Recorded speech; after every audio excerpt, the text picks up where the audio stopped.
অবশ্যই এই ভিডিওটা তোমরা পুরোটা দেখবে, না দেখলে বুঝতে পারবে না যে এত টেস্টি খাবার কি করে বানানো যায়। দেখো এখানে বটবটি ভালো করে ধুয়ে পরিষ্কার করে রেখেছি, আর এইদিকে কড়াইটা গরম করে রসুনটা দিলাম। রসুন দেওয়ার পর বটবটিগুলো দিলাম, তারপরে দিলাম লবণ, তারপরে পেঁয়াজ একটা কুচি করে কেটে রেখেছি সেটা দিলাম, তারপরে এখানে দিচ্ছি কালো জিরে দিয়ে ভালো করে এটাকে ভেজে নিতে হবে। একদম ভাজতে হবে না কিন্তু, মোটামুটি একটু ভাজতে হবে।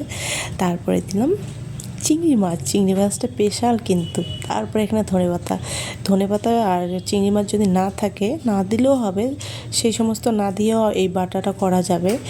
আর দেখো আমি এগুলো একটু ভেজে নিচ্ছি, ভাজা হয়ে গেছে, এখন ঠান্ডা করতে দেবো।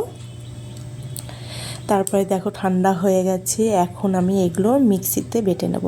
তোমরা যদি চাও এটা শিলনোড়াতেও বাটতে পারো, আমি যেহেতু শিলনোড়াতে বাটতে পারবো না, একটু আমার অসুবিধা আছে, সেই কারণে আমি মিক্সিতে বেটে নিচ্ছি। এটা কিন্তু খেতেও অসাধারণ, তোমরা না করলে বুঝতে পারবে না।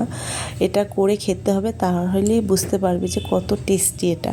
সত্যি এত টেস্টি আমি আগে জানতাম না।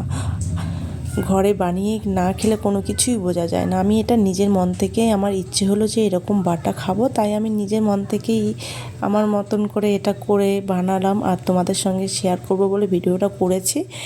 আর এখানে দেখো সর্ষের তেল দিয়ে তারপরে এটা যতক্ষণ শুকনো হবে না ততক্ষণেই আমি ভাজতে থাকবো। এই দেখো শুকনো হয়ে গেছে, এখন আমার ভাজাটাও হয়ে গেছে। গন্ধটা যা বেরিয়েছে না, অসাধারণ, খুব সুন্দর গন্ধ বেরিয়েছে। আর এই দিয়ে তোমরা এক থাল ভাত খেয়ে নেবে, গরম গরম ভাত দিয়ে একদম জমে যাবে। তো সবাইকে টাটা।